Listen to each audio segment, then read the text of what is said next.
Assalamualaikum warahmatullahi wabarakatuh. Alhamdulillahirabbil alamin wa bihi nasta'in ala umuri dunya waddin wa ala alihi wa sahbihi ajmain amma ba'd. Rabbi shrah li sadri wa yassir li amri wahlul 'uqdatam min lisani yafqahu qawli bi rahmatika arhamar rahimin. Semoga kita selalu diberikan kesehatan oleh Allah Subhanahu wa taala. Amin.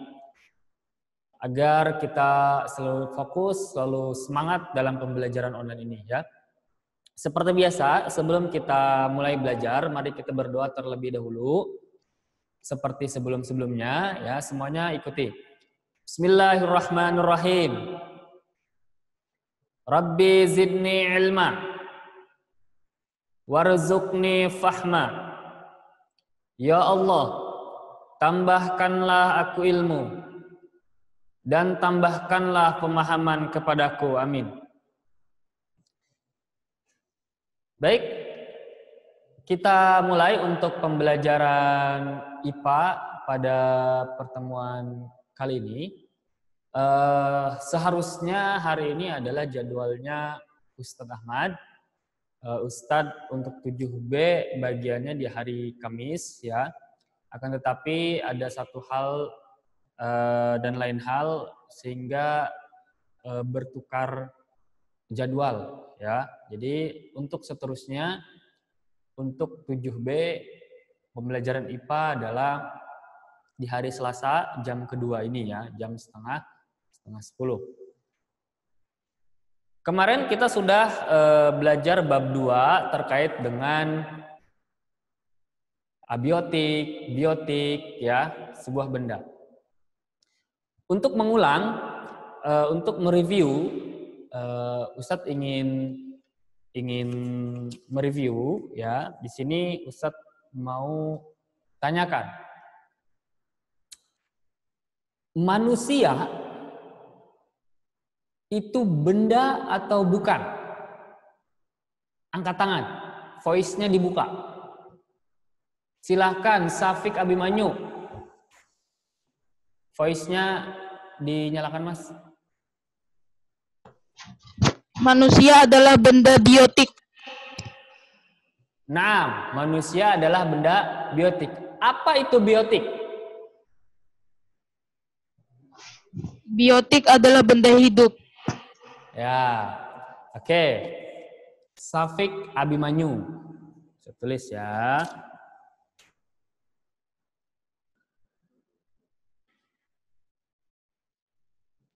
Dapat poin tambahan. Selanjutnya.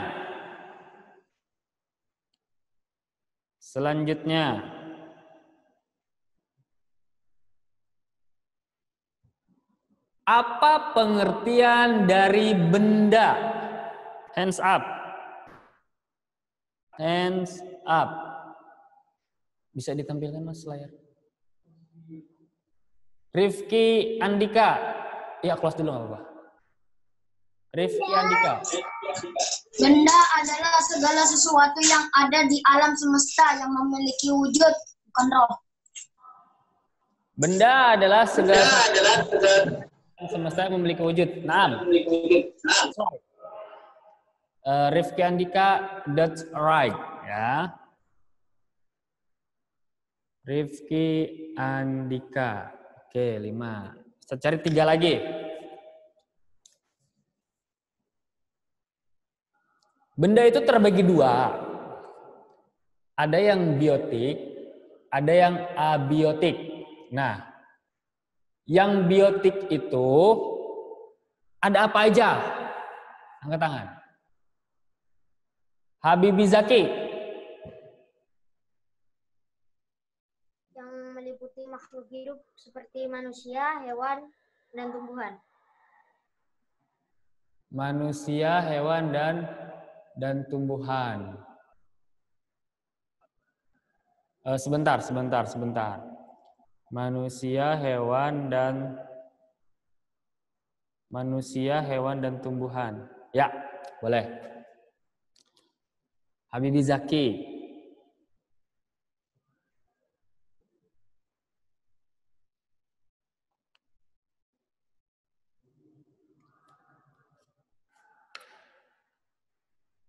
Kemarin kita sudah belajar itu benda ada dua ya, ada biotik dan juga ada abiotik ya.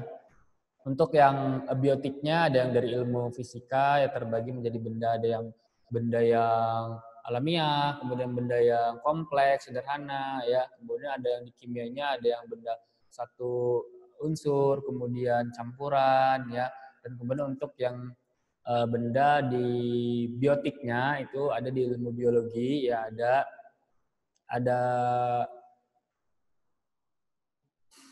terbagi menjadi beberapa ini ya, beberapa bagian ya, ada ciri-ciri makhluk hidup ya, ada ciri-ciri makhluk hidup, ada 7 ciri makhluk hidup.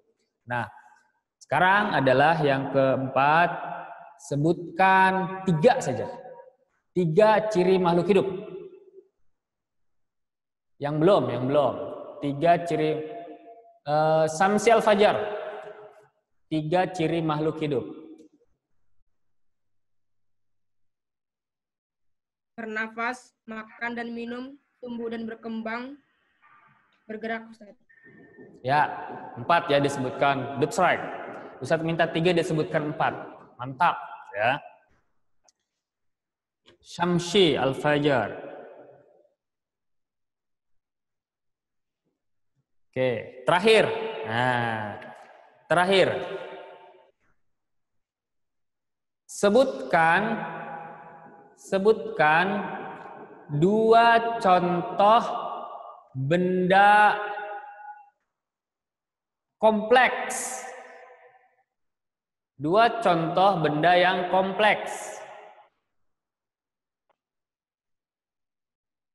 Muhammad Nafis Syahdan, silakan. Pesawat dan mobil. Pesawat dan mobil. That's right. Ya. Muhammad Nafis Syahdan. Ya, yang kompleks itu pesawat, ya mobil, karena dia banyak sekali materi-materi pembuatnya. Oke, review untuk pembelajaran sebelumnya cukup ya. Sudah ada 5 anak santri yang sudah ada 5 santri. Baik, kita lanjut. Untuk mereview sudah selesai ya untuk review materi pertemuan sebelumnya. Sekarang kita coba untuk melanjutkan. Kita lanjutkan materi berikutnya ya. Nah, kalian buka di situ ada di halaman 55 kalau tidak salah ya. 55 kita lanjut pertemuannya ya. Kita bahas tentang kunci determinasi ya. Kita akan bahas kunci determinasi ya.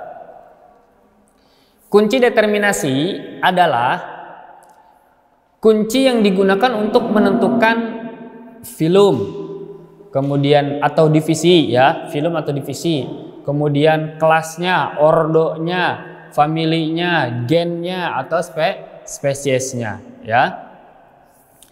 Nah, kemudian kunci determinasi ini dia selalu erat kaitannya dengan kunci dikotom ya. Jadi selalu menggunakan kunci dikotom. Apa itu kunci dikotom? Kunci dikotom adalah terdiri atas 2 keterangan yang memiliki ciri yang berlawanan atau yang berbeda.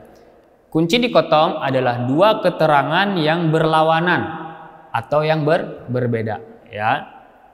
Nah, ini adalah tabel takson ya. Takson itu adalah kelas atau pembagian ya.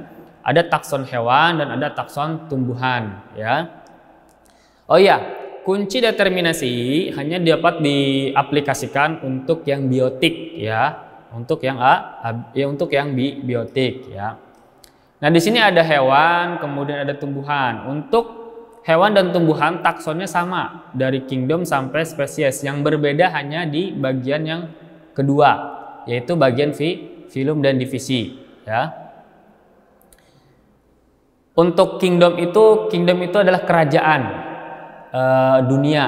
Nah, biasanya pengkelompokan kingdom ini lebih besar, ya, kapasitasnya lebih besar. Contoh Indonesia, Australia.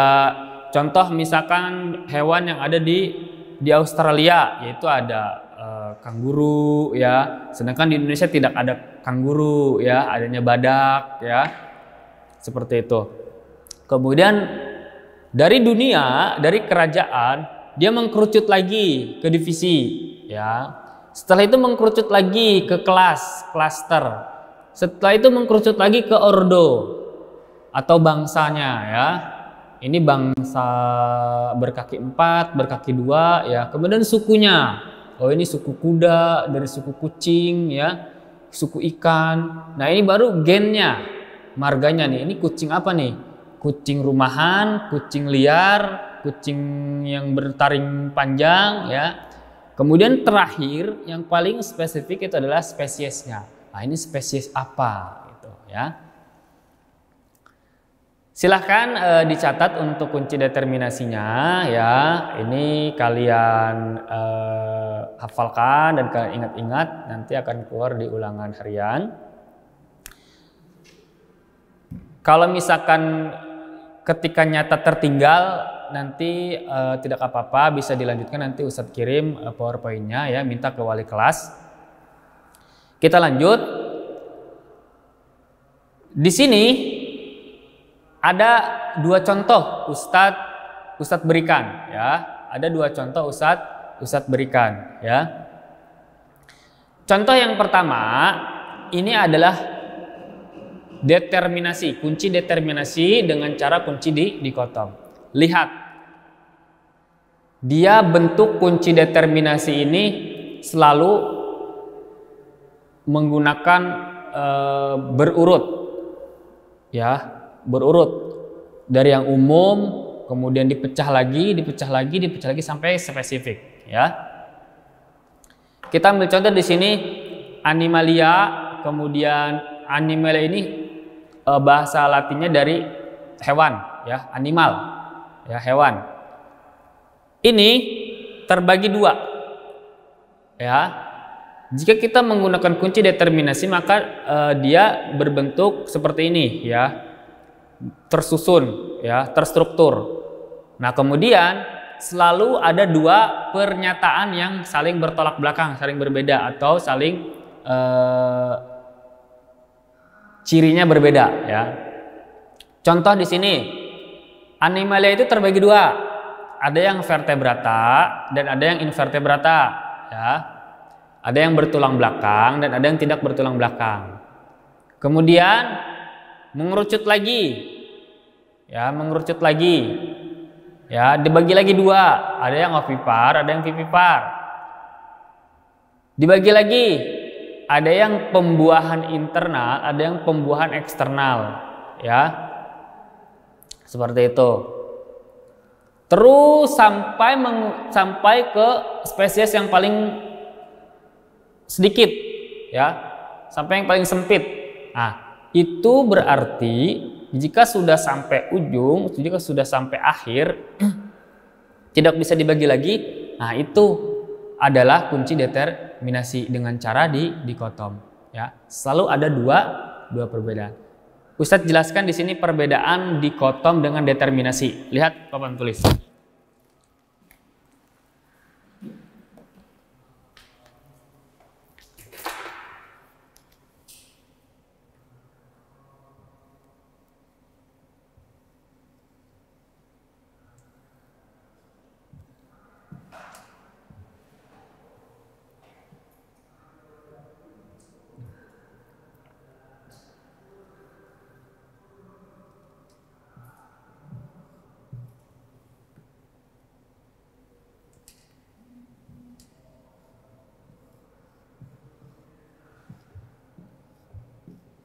Nah, lihat. Ini ada tabel ya. Di sini tabel. Bukan tabel, sorry. Struktur ya. Determinasi itu ini semua ya. Nah, ini adalah ya kunci determinasi.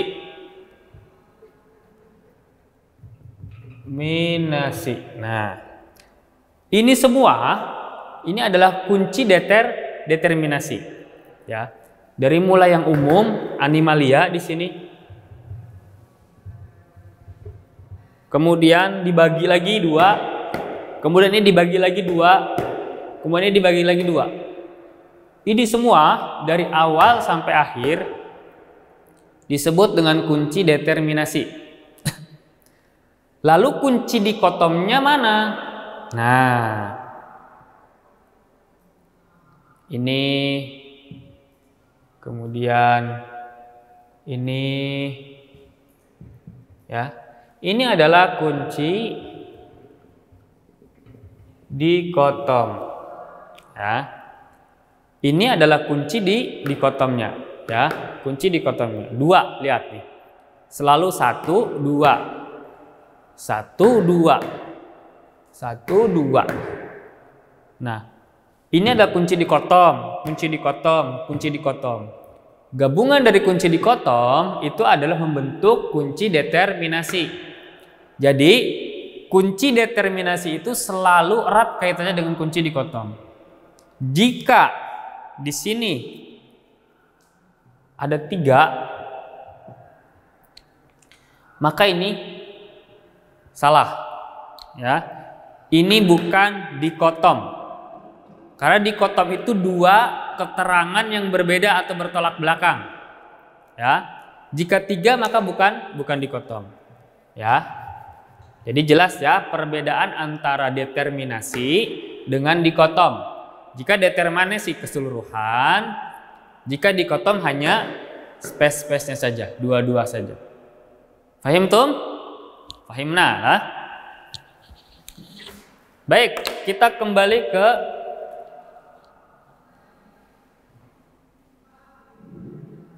PowerPoint. Nah, kemudian di sini dia selalu ada angka dan huruf 1A, 1B, 2A, 2B, 3A, 3B, dan selalu AB, AB, AB, ya. Artinya apa? Itu adalah kode, ya, kode dalam perunutannya. Jika 1A maka dia adalah penurunan yang pertama. Jika 2 dia adalah penurunan yang kedua. Lihat di sini. Dari animalia dibagi dikotomnya ada 2, ada vertebrata bertulang belakang dan invertebrata yang tidak bertulang belakang. 1A, 1B. Ini penurunan pertama, maka ditulis 1. Ada 2, kemudian ada 2 keterangan, vertebrata dan invertebrata, maka A dan B ditulisnya. Ya. Kemudian yang di sini diturunkan selanjutnya, yang ini yang turunkan kedua. Ada ovipar dan vivipar, 2A, 2B, ya. Di sini sebenarnya ada yang opo-vivipar, gabungan 2, tetapi tidak masuk ke sini. Kenapa? Karena kunci determinasi ini menggunakan kunci dikotom, yaitu 2. Kalau misalkan 3 berarti bukan kunci determinasi. Kalau mau diganti di sini. Ada ovipar dan ovovivipar atau vivipar dan ovovivipar, ya. Tidak boleh 3, ya. Karena kunci dikotom selalu menggunakan 2 pernyataan yang berbeda. Lihat di sini, 1 berarti ini ke 1, 2 ini berarti kedua, 3 berarti ini kedua. Kanan kiri itu sama saja. Mau 2-nya ditaruh di sini terlebih dahulu nggak apa-apa. Mau 3-nya ditaruh di sini juga boleh. Yang tidak boleh itu adalah satunya di sini di vertebrata, duanya di pembuahan eksternal. Oh, nggak boleh. Melengkapi satu kunci. Nah, itu salah, disalahkan ya. Ini contoh yang pertama. Ada contoh yang kedua di sini. Nah, kalian bisa lihat di halaman 50 sampai 54 di buku kalian. Kunci determinasi ada yang dari atas mencabang ke bawah.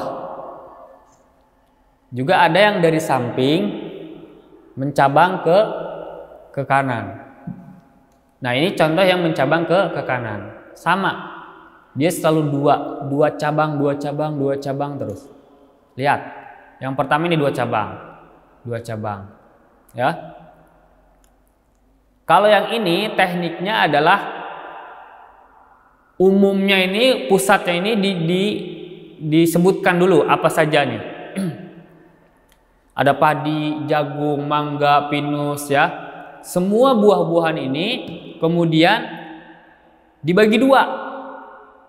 Pembagiannya tumbuhan berbiji dan tumbuhan berspora.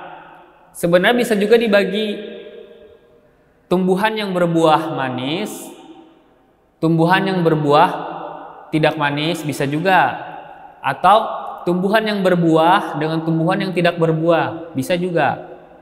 Tetapi di sini diambil tumbuhan berbiji dan tumbuhan berspora ya. Sampai sini paham ya? Di buku kalian di situ ada sebenarnya kalau misalkan kita tetap muka langsung, Ustadz akan praktekkan. Di situ ada kertas origami warna-warni ya, disuruhnya di situ. Kemudian kalian gunting bentuk ada yang kotak, ada yang segitiga ya. Nah, kalian bisa terapkan ini di rumah. Kalian bisa contoh ini di rumah. Kalian gunting semuanya bentuk persegi panjang misalnya, warna-warni semuanya. Nah, setelah itu kalian bikin dua. Ada yang warna merah, ada warna putih ya. Atau misalkan di sini kalian bentuk dua bentuk, persegi panjang dan segitiga. Kemudian di sini bagi yang pertama adalah dari segi bentuknya. Nah, berarti ada dua, ada yang segitiga, ada yang persegi panjang. Kemudian di sini yang segitiga dibagi lagi berdasarkan warnanya. Ada yang warna ungu, ada yang warna merah. Kemudian dibagi lagi. Nah, seperti itu. Itu yang kamu lakukan namanya adalah melakukan kunci determinasi dengan cara dikotom, ya. Kita lanjut. Di halaman 56 silahkan kalian buka ya sampai 59. Di situ ada keterangan alat mikroskop ya, di situ ada keterangan alat mikroskop.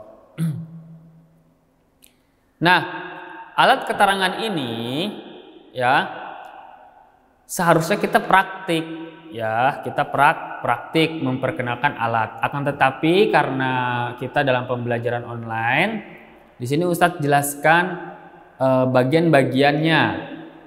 Yang pertama ini ada lensa okuler. Ya, lensa okuler ini adalah tempat kita menaruh mata untuk melihat objek. Seperti ini. Ini misalkan lensa okuler. Ini lensa okulernya. Maka kita lihat seperti ini. Ya. Kemudian ada tabung. Nah, tabung ini untuk menyambungkan antara lensa okuler dan lensa objek. Ya, ini ada lensa objek. Di gambar kalian itu tidak ada keterangan lensa objeknya. Hanya ada lensa okuler. Di sini Ustadz tambahkan. Silahkan kalian boleh kasih tanda panah pakai pulpen. Ini lensa objek. Nah, ya. Kemudian yang selanjutnya di sini adalah meja preparat. Meja preparat ini adalah tempat menaruhnya objek. Entah itu daun di situ kita taruh, apa, spons dan sebagainya. Kemudian ada kondensor. Nah, kondensor ini untuk mengatur cahaya.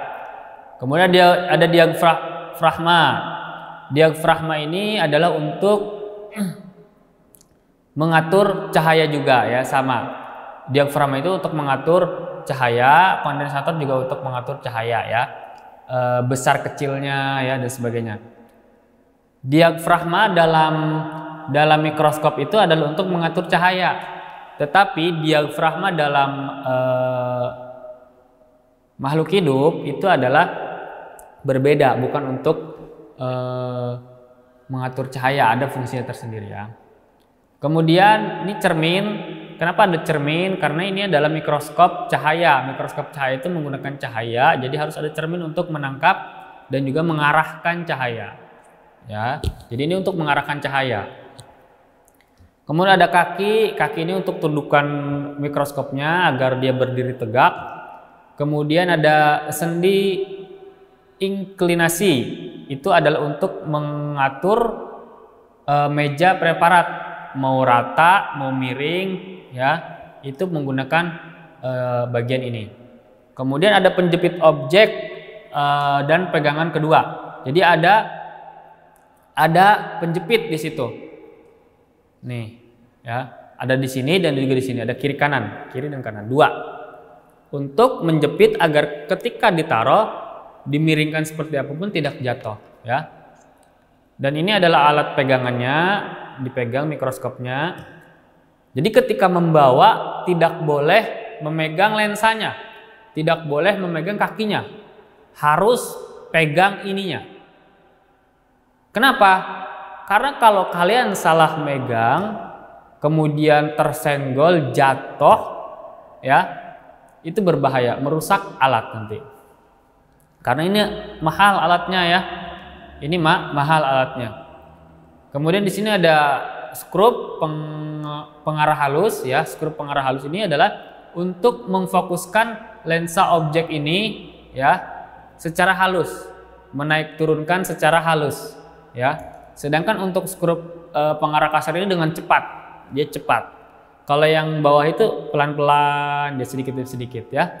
Biasanya untuk skrup pengarah halus ini ketika kita melihat sambil kita pegang skrupnya ya, kita naikkan, kita turunkan.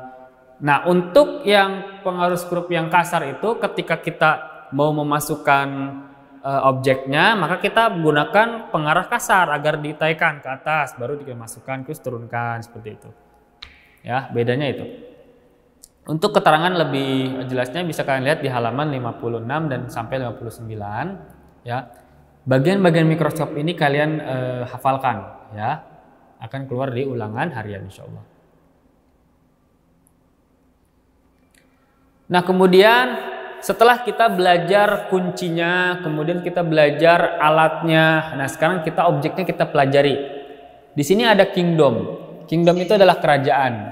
Nah, kingdom terbagi menjadi 5. Ada kingdom Monera, ya, kemudian ada kingdom Protista, dan kemudian ada kingdom Fungi, Plantae, dan juga Animalia. Ya, kita bahas satu-satu.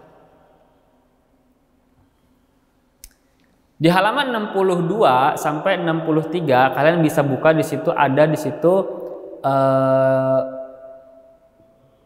kelompok Monera dan Protista. Kelompok yang berukuran kecil. Ustadz pisah karena sejatinya itu adalah 2 kingdom yang berbeda, ya. Kita bahas yang pertama adalah kingdom Monera. Di sini apa itu kingdom Monera? Kingdom Monera adalah makhluk hidup yang dimasukkan dalam kerajaan Monera yang bersifat uniseluler atau bersel satu, ya. Yang artinya sel tersebut tidak memiliki membran inti, ya. Lihat, dan ini adalah contoh-contoh dari kingdom Monera. Ustadz sengaja masukkan hanya 2 di sini gambarnya, yaitu Lactobacillus casei dan juga Escherichia coli, karena ini yang sering digunakan untuk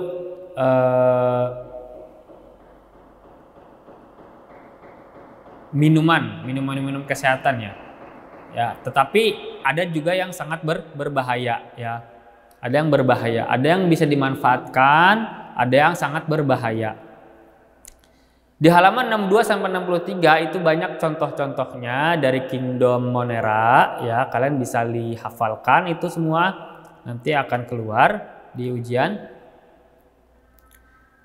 Nah, kemudian yang kedua adalah kingdom protista. Nah, di contoh kingdom protista ada di halaman 61 contohnya ya, silahkan dibuka. Di situ ada contohnya. Apa itu kingdom protista? Kingdom protista adalah makhluk hidup yang memiliki membran inti dan pada umumnya bentuknya menyerupai ganggang dan jamur. Nah, jika dia memiliki membran inti berarti bukan uniseluler ya. Dia adalah jenis yang memiliki membran inti ya. Jadi, kalau ada pertanyaan apa bedanya kingdom Monera dan kingdom protista? Kingdom Monera itu adalah makhluk hidup yang uniseluler, yang memiliki satu sel, tidak memiliki membran inti. Sedangkan untuk kingdom protista adalah makhluk hidup yang memiliki membran inti atau memiliki lebih dari 2 sel, lebih dari 1 selnya ya. Dan ini contohnya. Nah, ini adalah amuba, contoh amuba ya. Kemudian ini adalah euglena ya, bentuknya beda-beda. Dan ini makrolarga, ini sejenis alga ya. Ini sejenis alga, bentuknya seperti ini. Alga itu mungkin kalian pernah makan yang namanya rumput laut. Nah, itu sejenis alga seperti itu ya.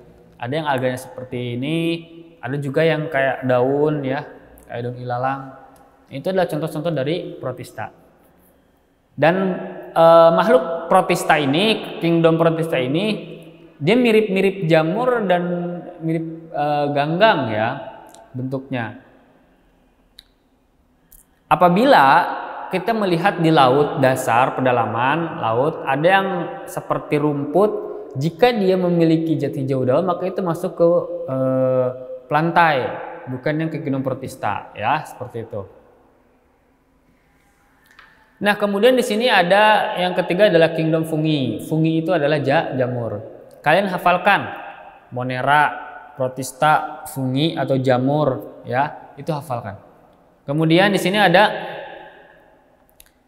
keterangannya adalah apa itu kingdom fungi? Kingdom fungi adalah makhluk hidup yang bersifat saprofit. Apa itu saprofit? Saprofit itu seperti pengurai, bukan seperti memang pengurai ya.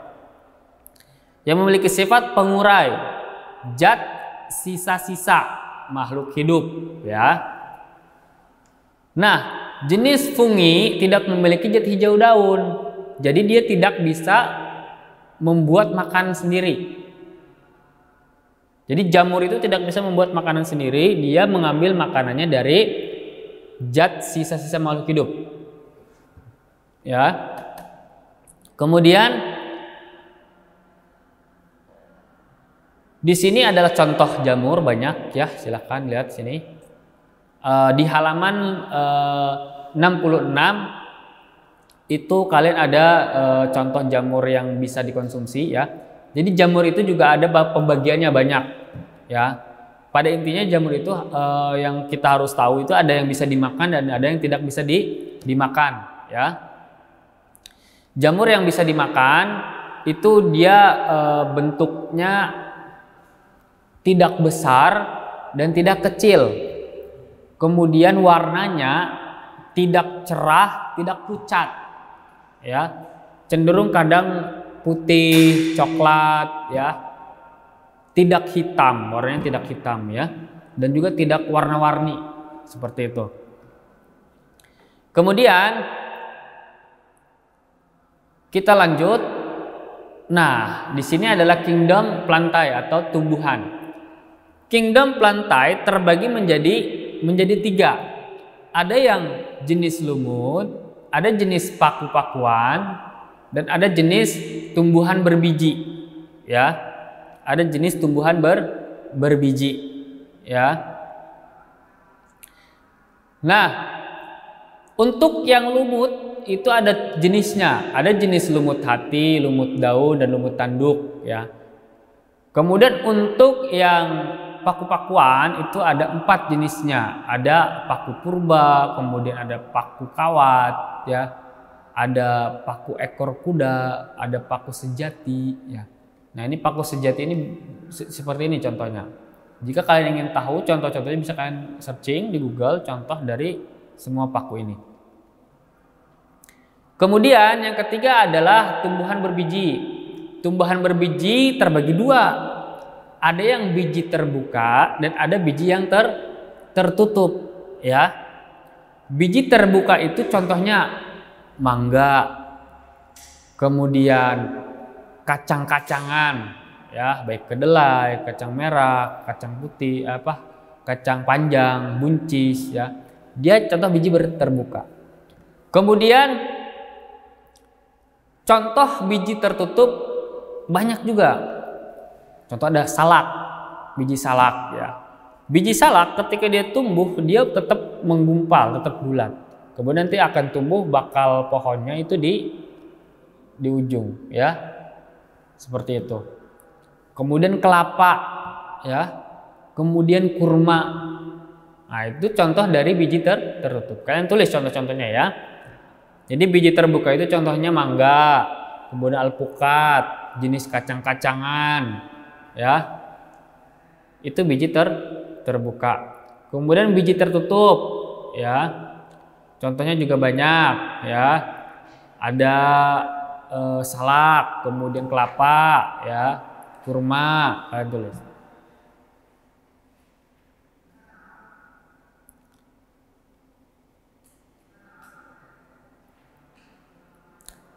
Nah, yang terakhir di sini kita belajar terkait yang terakhir adalah kingdom animalia.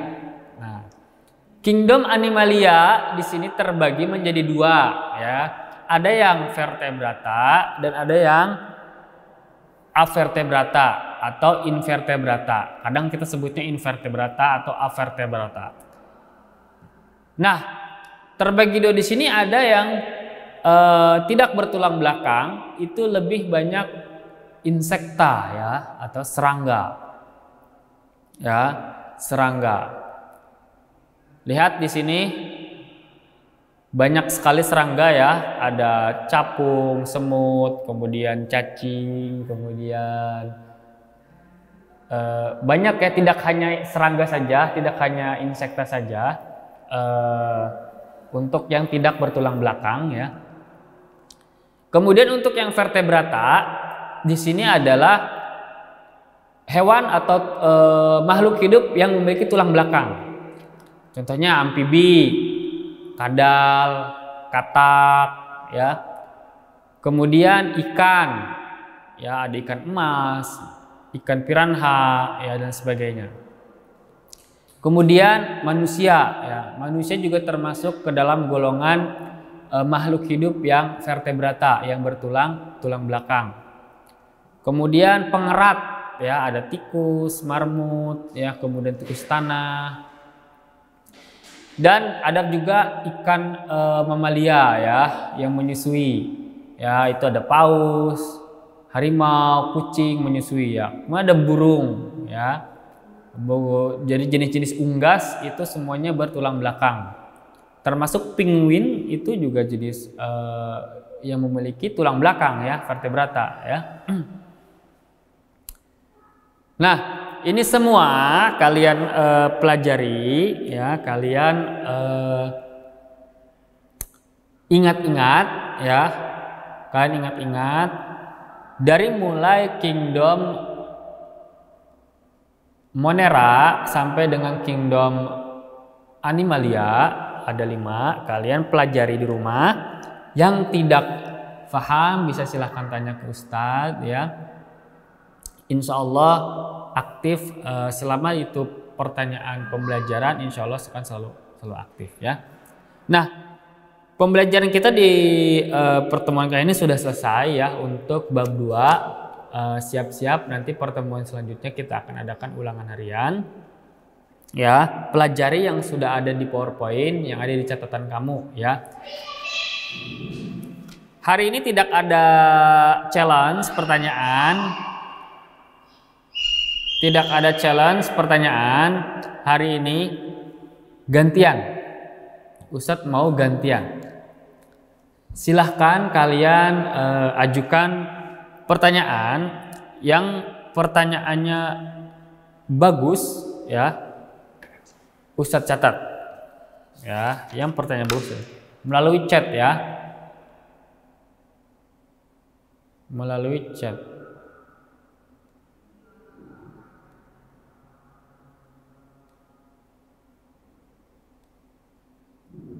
Silahkan. Yang pertanyaannya bagus, Ustadz catat.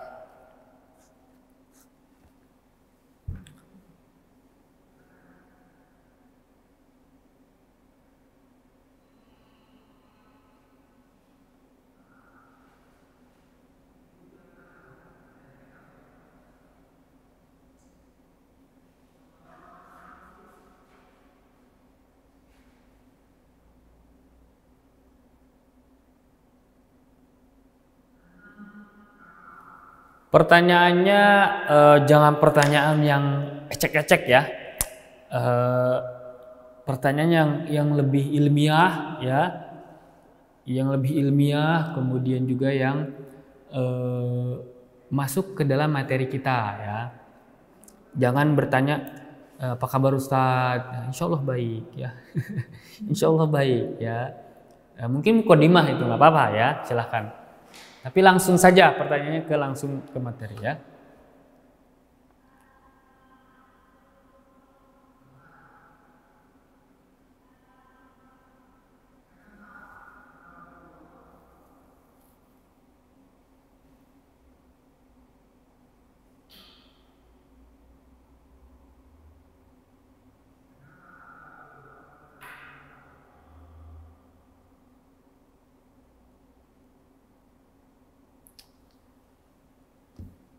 Tulang belakang itu di bagian mana? Bolehlah, bolehlah. Siapa ini? Habibi Zaki.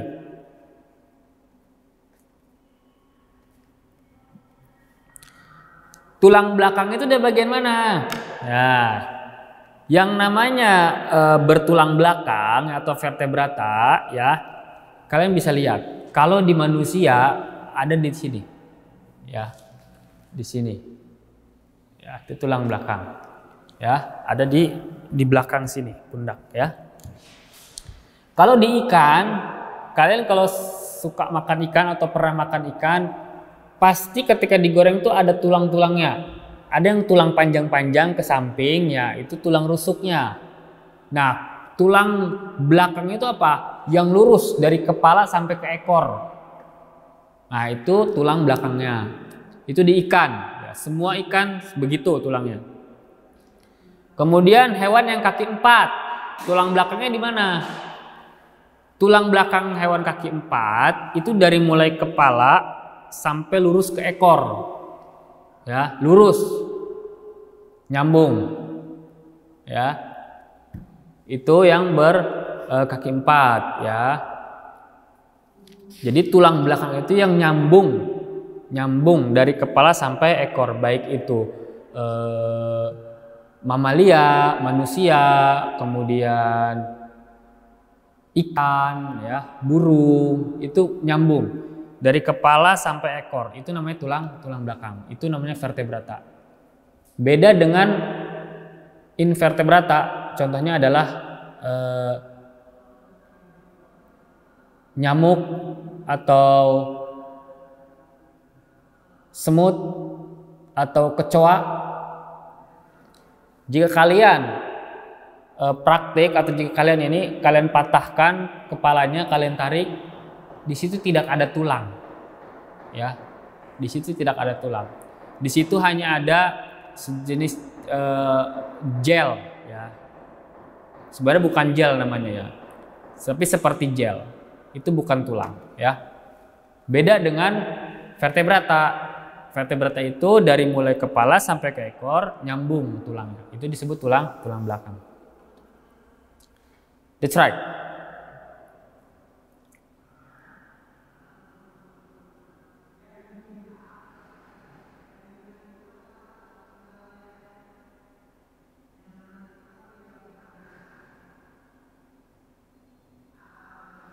Cara membedakan tidak bertulang belakang dengan tulang belakang yang tadi sudah saya jelaskan ya, ada di punggungnya. Ya.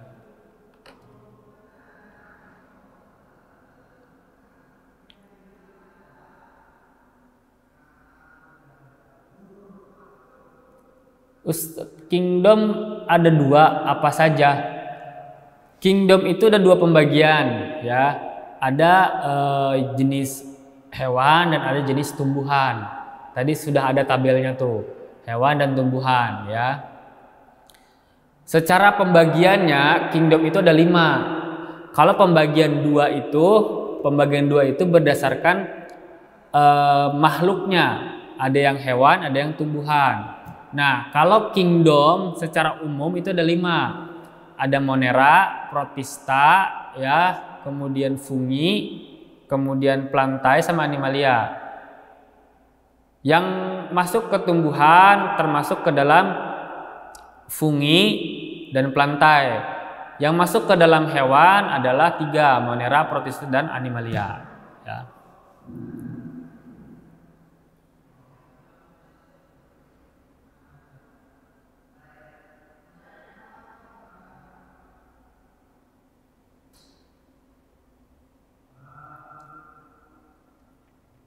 Oke, kita baca lagi.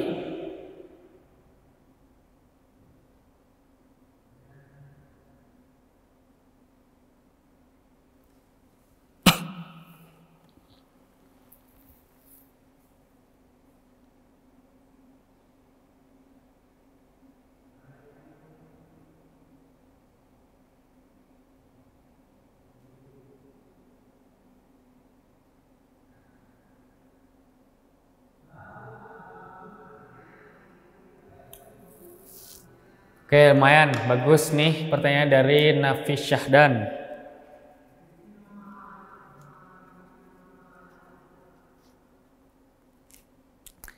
Apakah antibiotik dapat membunuh virus atau bakteri? Bakteri itu masuk ke dalam kingdom Monera, ya. Apakah antivirus atau antibiotik dapat membunuh kingdom Monera, ya. Jika dosisnya besar, ya, maka itu bisa, ya. Maka itu bisa karena ada perlawanan di situ, ya. Tetapi jika dosisnya kecil tidak bisa, ya. Justru malah antibiotiknya yang kalah, ya. Makanya ketika kita minum obat di situ ada dosis. Ada dosis. Nah, minum obat itu jangan dosisnya kelebihan atau kekurangan. Kalau kekurangan maka kita nggak sembuh-sembuh atas izin Allah, ya. Ketika kita kelebihan dosis maka akan berefek kepada tubuh kitanya. Maka tubuh kitanya yang akan kalah oleh antibiotiknya, ya, seperti itu. Bagus.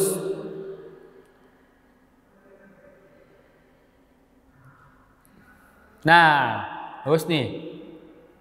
Rozan.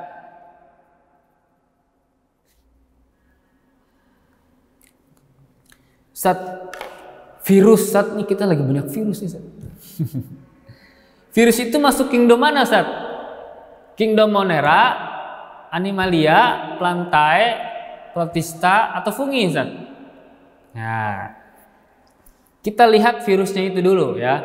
Kita lihat jenis virusnya, ya. Kalau virusnya adalah virus malas, ya, virus malas. Kita nih tadinya rajin, gabung ke teman, dapat teman yang malas, kena virus kita, virus malas, ya. Nah, itu masuknya ke dalam virus kingdom Animalia, ya. Terus kita lihat nih virus yang lain, anak pilek, anak pilek nih, aduh. Kemarin sehat, terus sekarang pilek. Nah, pilek itu disebabkan oleh virus apa? Ya. Jika virus itu berbentuk makhluk, ya, contoh yang sekarang viral itu COVID, ya. Jadi sebenarnya itu makhluk, ya. COVID itu makhluk juga, ya. Secara jawaban Ustadz pribadi, virus yang menyebabkan COVID itu adalah makhluk, ya.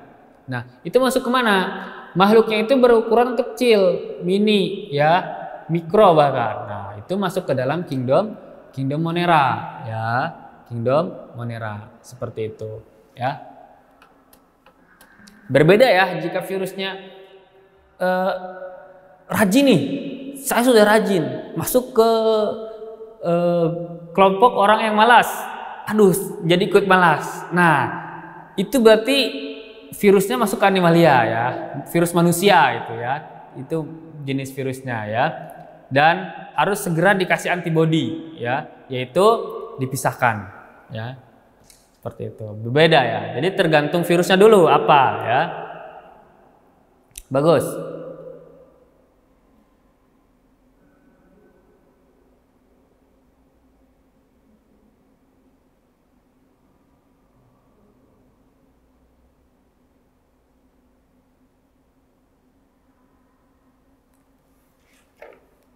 Oke, bagus nih. Ahmad Irwansyah.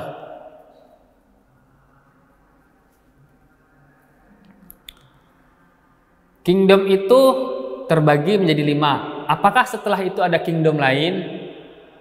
Nah, bagus ya. Irwansyah. Kingdom itu terbagi 5. Monera, Protista, Fungi, Plantae, dan juga Animalia. Apakah selain itu masuk kingdom lain? Jawabannya adalah bisa jadi. Ya. 5 kingdom ini adalah sudah ditemukan atau sudah disepakati oleh semua ilmuwan bahwa kingdom atau yang ada di muka bumi ini adalah terbagi menjadi 5 kingdom. Nah, pembagiannya banyak tuh. Kingdom ada 5 dan dari 5 itu terbagi-bagi lagi. Contoh dari yang besar itu adalah Animalia, itu dibagi lagi, ada vertebrata, invertebrata. Vertebrata dibagi lagi, ada ovipar dan ovipar dan sebagainya. Terbagi lagi banyak ya. Kemudian apakah jika kita menemukan sesuatu yang tidak masuk ke dalam sini menjadi kingdom baru? Bisa jadi ya, bisa jadi. Makanya kalian Ustadz ajarkan yang namanya kunci determinasi dan kunci dikotom. Fungsinya untuk apa? Untuk menganalisis spesies-spesies baru. Makanya peneliti di seluruh dunia, yang namanya peneliti itu mencari sesuatu hal yang baru. Ya, mencari sesuatu hal yang baru. Jika ditemukan termasuk ke dalam spesies baru dan tidak masuk ke dalam 5 kingdom, maka akan ada muncul kingdom baru. Jadi kemungkinan besar ada ya. Tetapi sangat sulit sekali ya, karena dari 5 kingdom ini aja sudah berderet banyak ciri-cirinya, contohnya ya.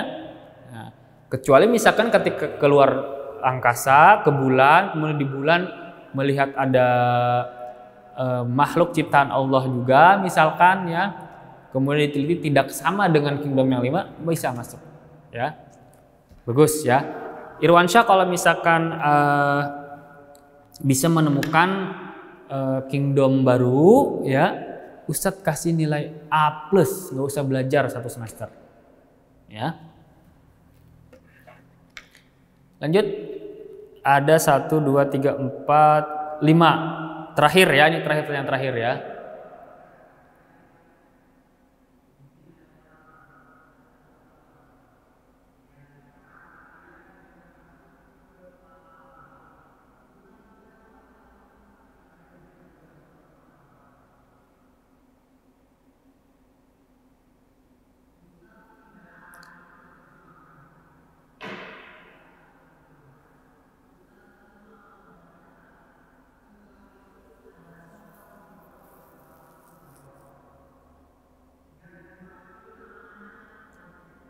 Ini ada banyak sekali ya, alhamdulillah aktif. Ustadz suka pembelajaran seperti ini ya. Jadi tidak hanya satu arah. Kita pembelajaran harus 2 arah ya. Dari Ustadz menjelaskan, jika tidak paham bertanya. Kemudian jika sudah paham bisa menanyakan yang lain ya. Bagus, banyak pertanyaan. Cuman di sini terkait dengan waktu Ustadz tidak bisa menjawab semua. Ustadz hanya pilih beberapa saja ya. Insya Allah nanti ketika pembelajaran offline, ketika kalian sudah ke sini bisa kalian tanyakan sepuas-puasnya ya. Atau kalau misalkan di sini tidak cukup waktunya, bisa by WhatsApp tanya Ustadz ya.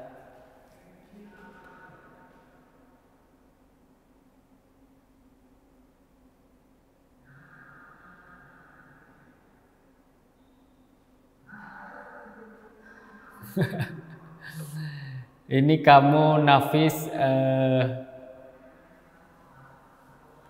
ini ya pertanyaannya tidak berkaitan dengan pembelajaran kita ya. Bertanyalah yang berkaitan dengan pembelajaran kita.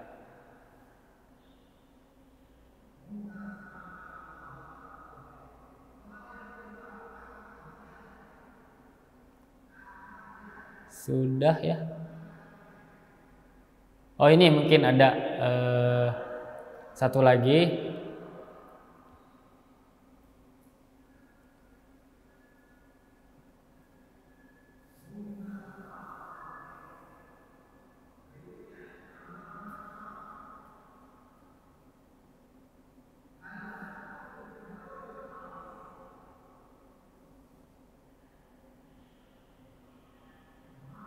Ini mungkin pembelajaran kita di bab 2 ini terakhir ada kingdom ya. Kingdom protista Pak, tadi sudah saya jelaskan kingdom protista itu ya.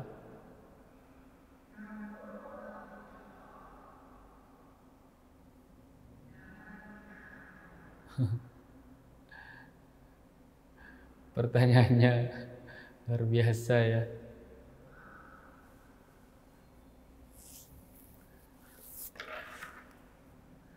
Tadi di kelas 7A ada juga Ustadz catat yang bertanya terkait dengan jamur tentang makanan ya. Ustadz, jamur apa yang bisa dimakan ya? Kan jamur banyak Ustadz, ciri-ciri yang bisa dimakan seperti apa? Ustadz sudah jawab. Nah di sini ada lagi yang bertanya ya tentang makanan juga ya. Pertanyaannya adalah dari Andika ya, Rifki Andika ya.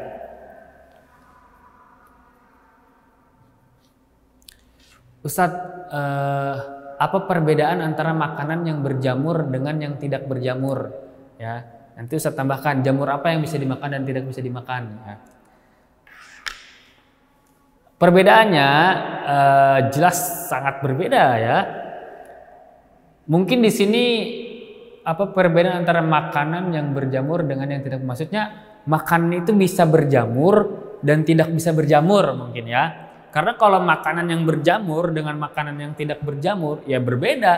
Contoh nasi yang fresh dengan nasi yang tidak fresh atau berjamur ya kita dengan mata telanjang ini juga bisa melihat oh ini jamur nih sudah tidak bisa dimakan. Atau roti ya. Kalian ada di gambar di situ roti yang tidak berjamur dengan yang berjamur sangat jelas kelihatannya ya. Nah, mungkin pertanyaan di sini adalah jenis makanan apa Ustadz yang kita tinggalin, yang kita taruh sampai kapanpun dia tidak berjamur? Ya, jawabannya adalah semua makhluk hidup yang ada di bumi, semua benda yang biotik ya. Ketika dia sudah mati atau ketika dia sudah tidak bernyawa atau ketika dia sudah tidak hidup maka akan muncul jamur ya, akan muncul jamur ya, karena fungsi jamur di situ adalah sebagai pengurai ya, sebagai pengurai.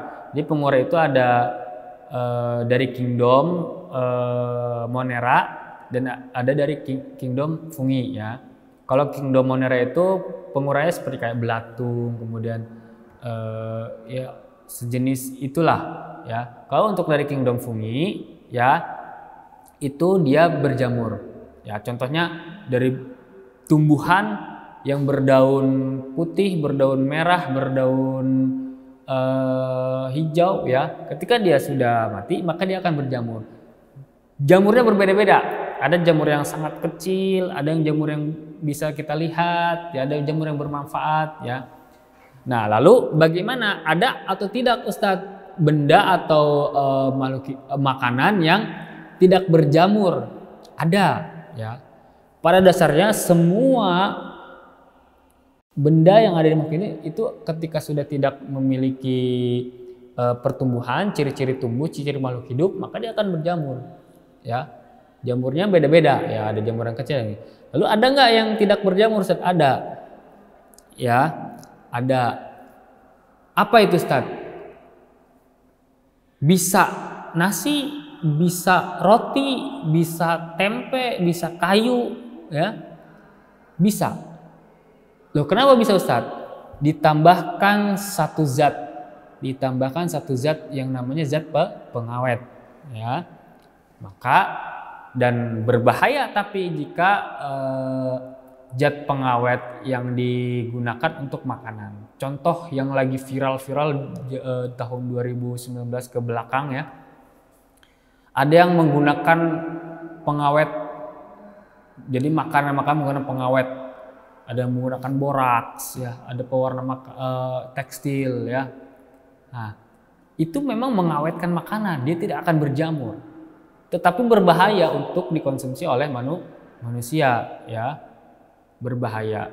Ya, bisa kalau dikonsumsi itu mengakibatkan kanker. Nah, jika ada yang bertanya lalu kanker itu penyebabnya apa? Itu dalam lagi penjelasannya, ya.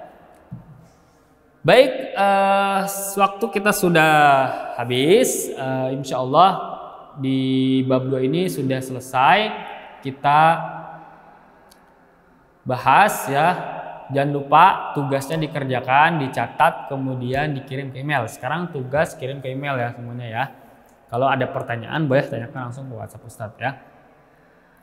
Mari kita tutup dengan doa kafaratul majlis. Subhanakallah wa bihamdik, asyhadu an la ilaha illa anta, astaghfiruka wa atubu ilaik.